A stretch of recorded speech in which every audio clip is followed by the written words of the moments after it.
Imagine blowing through $1 million, stealing double-digit funds from your wife's retirement account, and facing criminal charges. Patrick Chester had no idea he would turn full on into a gambling addict when he bet and won $900 on that first college football game.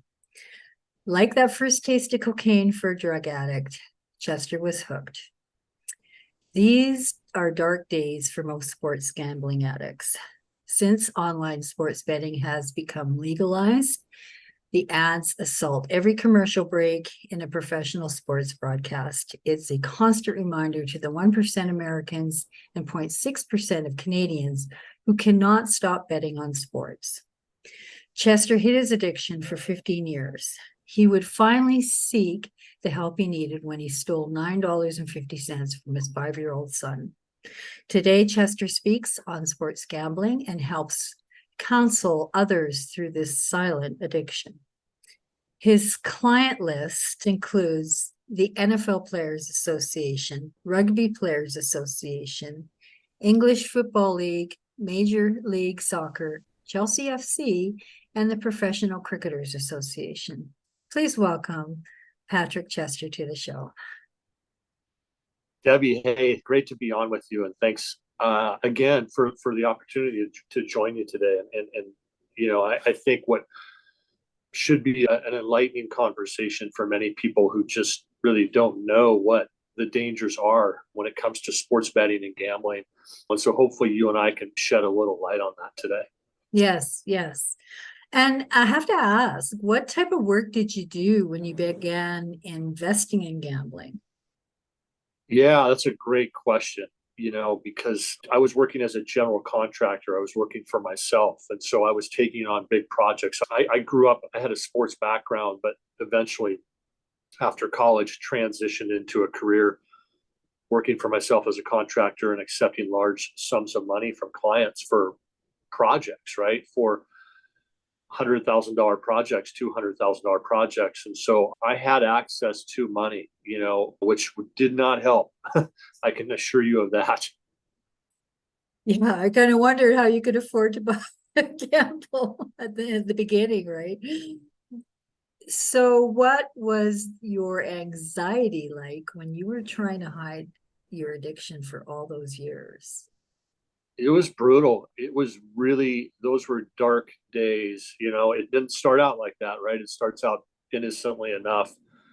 And you mentioned it in your open there where, you know, I won a $900 college football bet back in 2001. And that triggered something in my brain that I couldn't shut off for 15 years. So the anxiety wasn't there initially. It was excitement. But I crossed over right around the time I got married in 2006 is when I really crossed over to what I refer to as the dark side of gambling, where I didn't want my wife to know or friends to know or anybody to know what I was really doing and how much money I was betting. So it was around 2006 when I got married that the anxiety really started, and that lasted for another 9 years until 2015. So was it just college football? Was it all sports, or did you have horse racing involved as well? Because that's big on gambling as well. Horse racing's huge. I did a little bit. I bet on the horses a little bit, but that really wasn't it for me. It was college football is what sucked me in. I started going to college football games when I was 5 years old, and I loved it. I loved everything about it. And then when I figured out that I could actually bet on the games, I was hooked. And that's what I was focused primarily on college football. But then I progressed, right? That wasn't enough for me. I had to bet on everything. It got to a point where I was betting on NFL games, basketball games, soccer matches in England that were going on in the middle of the night because I couldn't stop betting on it. And Wow. It became all consuming with me. Wow. Well, you had to win a little bit to keep it going, I imagine. Yeah, and that's the tricky thing, you know. I always draw the comparison with an alcoholic and a drug addict, right? Compared to a gambling addict. You can see it physically on the alcoholic or the drug addict, whereas you can't see it physically on the gambling addict. And we do win occasionally. We don't lose every time. I mean, I had games where I won $15 or $20 or $30,000. Yeah, that would but keep. those were the exception, right? I was losing more than I won. And then I started to dig myself a hole. And the solution in my mind to get out of that hole was to gamble more. I'm $100,000 or $200,000 in the hole. Well, I've just got to keep betting more and more and more to win that money back. So that became my rationale, my thinking, and it becomes this game of chase. It's a bad cycle to get into. So what was your rock bottom? It wasn't when you were caught stealing your wife's pension money. What was rock bottom for you? Yeah, I mean, you would think there were so many things that happened to me along the way. I was charged with 2 counts of first-degree theft. They ran a story on the news about $100,000 in stolen construction equipment. Oh my God. And then I was the one who stole that equipment to feed my gambling addiction. But none of that, and $28,000 I took secretly from my wife's retirement account without her knowledge. But again, none of that was rock bottom for me. Rock bottom for me was I could no longer work for myself. The state had revoked my business license. I had exhausted all financial avenues, resources, friends. I had nothing left. And I took $9.50 from my 5-year-old son's piggy bank. And I remember that was the day where I sat in my car and cried for hours because I just couldn't fathom the idea of doing that. What kind of father had I become, right? To do something like that. And that's when I thought, you know what? My only way out of this is suicide. My only way out of this is to end my life because I didn't have the courage to come out and tell my wife. I was so embarrassed and had so much shame that I couldn't see a way out. So that was it. That was rock bottom for me. And that was late November of 2014. Well, you didn't do it, which is thank God for that. So what happened after that? That's when you asked for help? So no, I actually did not ask for help. It came to me in an interesting way. Okay. I mean, this was November of 2014. I actually had one more bet that I made after that. It was the 2015 Super Bowl where the Seahawks were playing the New England Patriots. I had a lot of money bet on that game, and I lost the Seahawks. I bet on the Seahawks, and they lost that game in excruciating fashion. I don't know if you remember that or not. Yes, I do. So we went down to Arizona for that game. My wife and her sister and her sister's husband. There were 4 of us, and I came home. We came home a couple of days later, and while we were out of town, my wife's father had discovered that I had a gambling problem. He had no idea of the scope or the magnitude or of all of the things I had done to feed that addiction. He found out that I had a problem. And so he got my wife together, my wife's sister, and the rest of the family together, and they arranged an intervention for me the very next day. So this would have been early February of 2015. And it's just like you see on TV, right? I brought into this strange building down these dark hallways, and I go into a room, and there's my entire family sitting there and some strange person who I've never met before who's the interventionist. And so it was presented to me that day that, hey, we know you have a problem. We know that there's some things going on. They had no idea of what I had done really, but they said, here's an opportunity for you to go off and get help. You can take this or you can leave it. If you leave it, we're gone. We are gone forever. And I actually viewed that as a good day. It was a great day. It was the turning point in my life because had they not presented me with that opportunity, I'm certain I wouldn't be here today because I did not have the courage to do it myself. And so to have that lifeline extended to me I'm forever grateful. That says a lot about your family. And did you know as soon as you walked in that room? Uh-oh. I did. I mean, I knew it. I had a feeling because things the day before, my wife had gone silent on me and things were not making sense. And I had a feeling that maybe they had discovered what was going on. So when I walked into that room, it hit me. I knew exactly what was going on. And, there were a lot of tears that day, as you can imagine, with the family. And you mentioned it says a lot about my family. It really does because I had taken from them, right? And they had there was a lot of anger from my family, and that didn't go away that day. It took a long time to get past that as they discovered what I had really done. It took months and months for them to uncover everything, but it was a day that I'll never forget. And again, it was the day that my life turned around. And you paid the price. I can't even imagine what it would be like to stand in court and hear those words when you're sentenced to a jail term. But that's where you really found your courage to heal. I did. So it was really, I went off to treatment for 30 days, came back, and 3 weeks after I got home from treatment in late March, I had to go into court for my sentencing for theft charges. I had been charged with 2 counts of first-degree theft. And I stood there in that courtroom and I listened to, when you go in for a sentencing, they have what are called victim impact statements. And that's where the victims of the defendant get up and they tell the courtroom and the judge just exactly what they think of the defendant. And it wasn't good. I had to listen to these clients, talk to the judge and tell the judge what I had done to them. And stood before the judge and she looked at me and she said, the best thing for you is to go to jail today.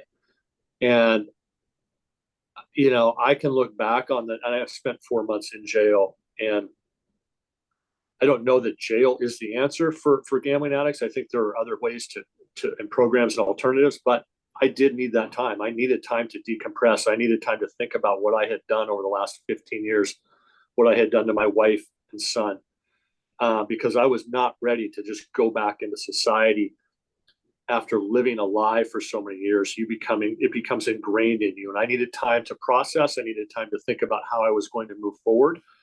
And so sitting in jail and staring at walls for 4 months kind of gave me that time to where I walked out of that place in the middle of June of 2015, and I had over $1 million in debt. I had a broken marriage. I had no friends left, but I had this weight off of my shoulders for the first time in 15 years. I refer to it as the monster of addiction. It was gone.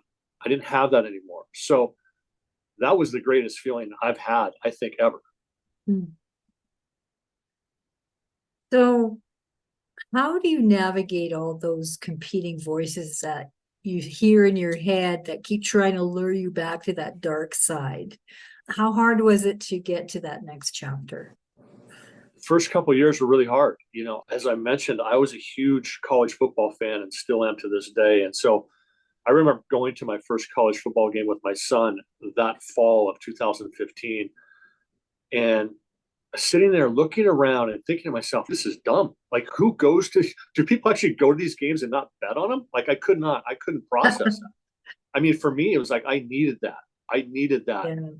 Adrenaline, dopamine hit. I needed all of that. So that was a real process for me. I'm at the point now, I'm 8 years removed from that, almost 8 years. And I can watch a game and enjoy it for the game now and really get into it for the sake of the sport and not because I have to have money on it. But the first 2 or 3 years were tough. And now I'm at a point where, because of what I do, that is my therapy. That keeps me grounded. I'm able to get in front of student athletes, treatment centers, patients. And when I can make an impact, my story, when it resonates with people and they come to me and say, hey, my mom has a problem, or my friend has a problem, or I'm struggling with this and I didn't know there were resources. That's my therapy. That's what keeps me engaged in my recovery. And that's what keeps me from crossing back over to the dark side. I don't know if I could have done it without this, right? I kind of need doing what I do now. It really helps me. So was there one particular moment where you knew you would be okay? Yeah, there was. I was at a GA meeting, just like alcoholics have AA meetings and drug addicts have NA. We have GA, Gamblers Anonymous meetings. And it was about a little over a year, close to 2 years into my recovery. And I was at a meeting, and as we do in those groups, we just go around and we talk, right? We just talk about our struggles. You're amongst a group of people that understand you because they're dealing with the same thing. And so I talked for maybe 5 or 10 minutes at one of those meetings, and I noticed to the left of me, there was a young man, probably in his 30s, and his father, what looked to be his father, who was blind, couldn't see anything. All he could do was listen. And I remember thinking, I haven't seen them before, but I'd like to talk to him after the meeting and see what's going on. So they approached me after the meeting, the father, and he asked me if I could talk to his son because his son had just lost his wife due to his gambling problems, and he had no idea what to do. But he heard me talking, and he thought I could help his son. And I didn't know I had this in me at the time, but I talked to his son for probably a good hour after that meeting. And the next day he checked himself into a treatment center, got himself some help, and was able to rebuild his marriage. And he thanked me for sharing my story. So it was at that point where I thought, you know what? I can actually do this. I can make a difference in people's life, and this will help, not only help them, it'll help me. It helps me too. So it was that point, I think, where I realized that I could actually do this. Wow. And of course, it seems like our culture seems to have all of a sudden embraced gambling. Well, there's always been gambling, but publicly, they weren't able to advertise sports bet before. So where now we see these ads continually assaulting us in the media airwaves, and they use celebrities and whatnot. But meanwhile, we have such a serious problem, like you have just beautifully described how to control this habit. And how complicit is the media and these organizations that advertise in perpetuating this addiction? Well, they're all complicit, right? I mean, we threw legalized sports betting at our society and our younger generation with no education and no awareness, and it's celebrated in this country. So you can be watching an NFL game or a college football game, and you see somebody like Kevin Hart doing a DraftKings advertisement and telling these kids, sign up for $5 and you get $200 in free bets, which is all complete nonsense, right? It's all just nonsense, but they don't know that. And so it's glorified. So they're all complicit. As much as I like some of these former athletes and quarterbacks like Peyton Manning and Drew Brees and some of these guys, they're involved with promoting this as well. And to me, that's just wrong. I'm not anti-gambling, but I am anti-gambling harm, and I'm pro-education and awareness. Let's educate these people, the younger generation, instead of telling them how great it is. Let's show them what the reality is. Let's tell them about the 40-year-old mother who's sitting in a casino at 2:00 in the morning with her kids in the car because she can't stop gambling. Yeah. That's what happens. But we don't want to talk about that. We just talk about how great it is. And the Super Bowl comes around and we're gambling with our kids. And let's educate them on this, just like we do with alcohol and drugs. We've always had pools, sports gambling pools. Those have always been around, but it's kind of morphed into this other, more dangerous area. Yeah, we start with our kids at young ages, even with fantasy sports. I mean, all of this stuff. And then they get older, they get into college in their 20s and their 30s. And many of them, the majority can do it responsibly, just like alcohol or drugs. Most people can handle alcohol responsibly, but there is that small percentage where they're either prone to addiction, runs in their family, or whatever, that can. And we need to make them aware of the dangers of this. The way I refer to it is like in the US anyway, the truck has left the station. We're just trying to catch up to it. We threw this out in society with no foundation, with no education, nothing. And we're just expecting people to adjust and handle it. And so that's what I'm trying to do. I'm just trying to let people know what can happen. And before they started assaulting us with these ads, it used to be, well, I don't know about the US, but what I remembered when we had the first NHL strike back in, I think it was 94, to kill the dead space in the airwaves on the sports channels, they started televising poker tournaments. And that never went away. They kept televising them even after the NHL came back.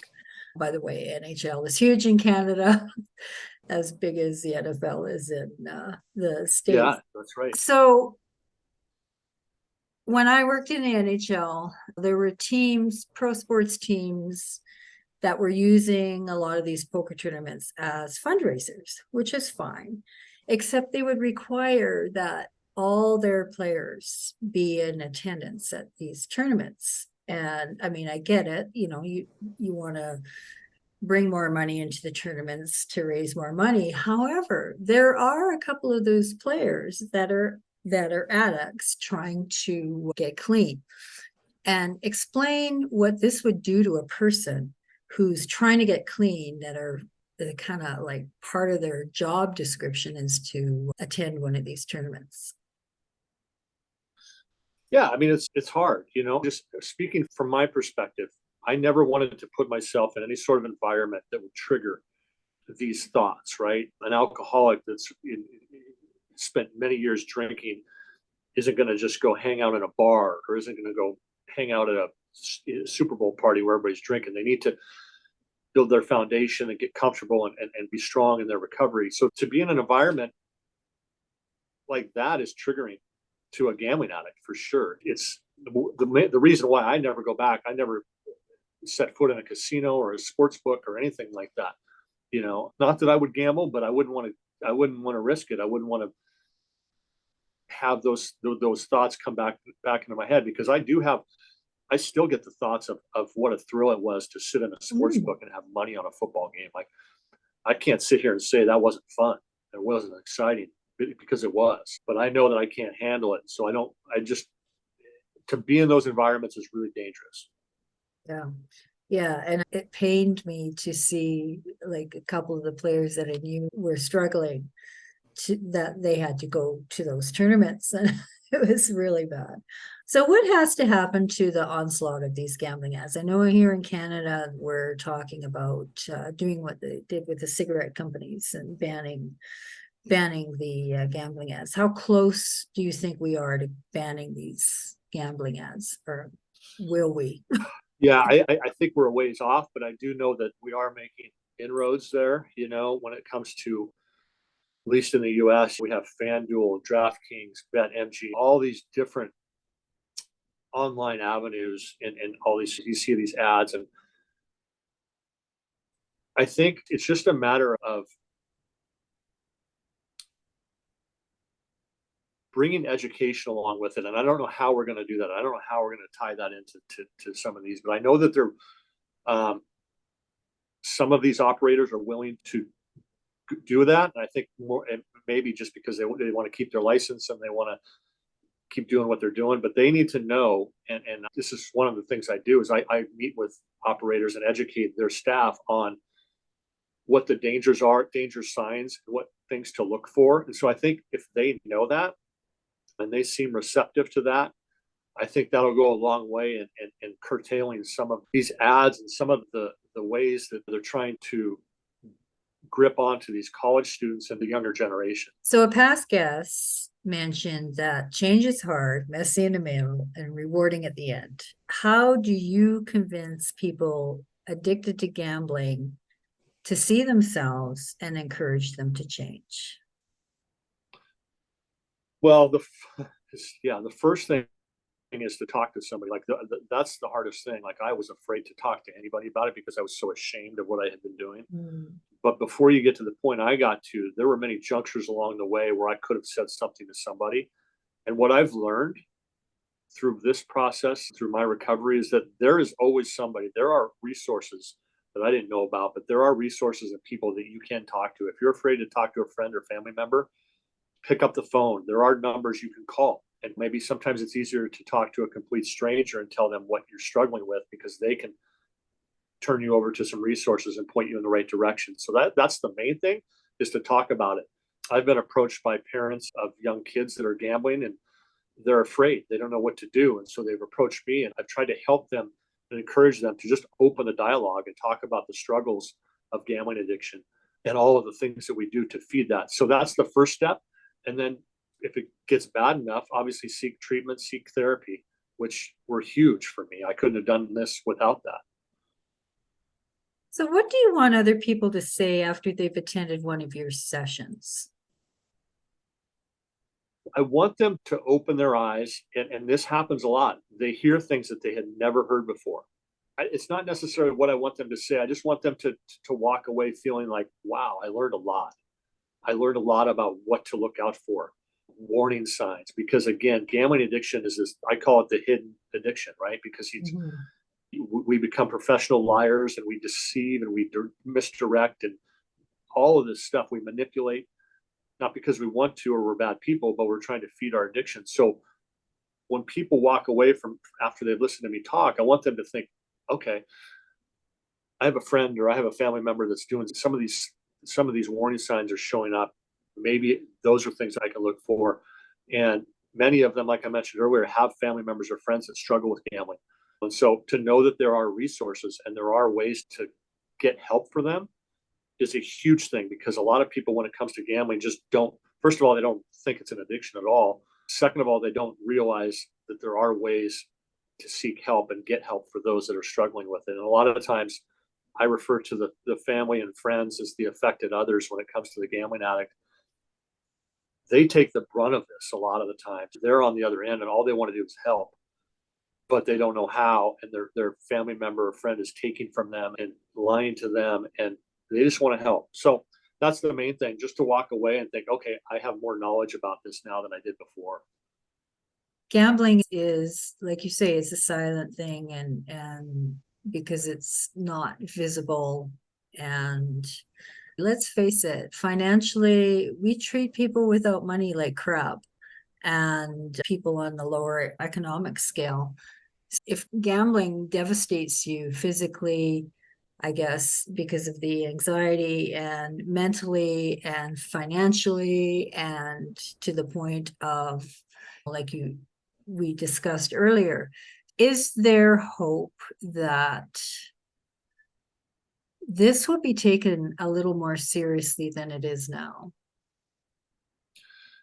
For sure. And I think that's the direction we're heading. I do a lot of work with people over in the UK, and I've been over there, and I use them as a case sample for the US. Okay. They're a country of roughly 70 million. We're a country of 330 million. They've been betting on sports legally for much longer than we have over here, and they're a mess. They're seeing the effects of it. The suicide rates for gambling addiction are way higher than any other addiction. So that's a good case study for us over here. And so we're trying to get that message across because we know so much more about the effects of this now. I think we're starting to make progress. I think people are starting to open their eyes and recognize, although I still think it's going to take 3 or 4 or 5 years before we see the full effects of this. But people are starting to recognize that, okay, this is a serious issue and can be deadly, and is often deadly. Again, the mental health aspect of this is a whole other side of it. So I think we're getting the message out. It's just going to take some time. It's probably bigger than what the statistics are saying, right? So it says 1% and 0.6%. It's probably bigger than that, but who knows? Because if it's silent, how do you know? Nobody's going to come forward in a minute. Exactly. Well, thank you so much. I really appreciate you coming on the show to talk about something so personal but helpful. Yeah, I appreciate it, Debbie. It's never easy to talk about this stuff, but I made the decision a few years ago that if I'm able to help others, that in a way I could take this horrible situation that I put my family through and myself through and turn it into a positive, and so that's what I'm trying to do. And it seems to be working with the people I talk with. So thanks again for having me on. I appreciate it. You're very inspiring. Thank you. This is Debbie Elicksen. Thank you to my guest and to you, the viewer, for watching this episode of Locker Room for Growth. Please subscribe to this channel and check out our past shows and clips in the YouTube playlist. Locker Room for Growth interviews our guests with honest conversation that includes compelling stories and unique professions. We also take great effort to maintain diversity among those who appear on the show. I personally have decades of experience working in multimedia journalism, including copywriting, sports reporting, radio and webcasts, and have interviewed and worked with numerous celebrities, including Hurricane Carter, the Doobie Brothers, professional NHL, CFL, and baseball players, and more. The show broadcasts from Treaty 7 on Turtle Island, the traditional territory of the Blackfoot people, which includes Siksika, Blood, Piikani, Tsuut'ina, Stoney Nakoda Nations, and Métis Nation Region 3. Again, thank you for watching, and please subscribe.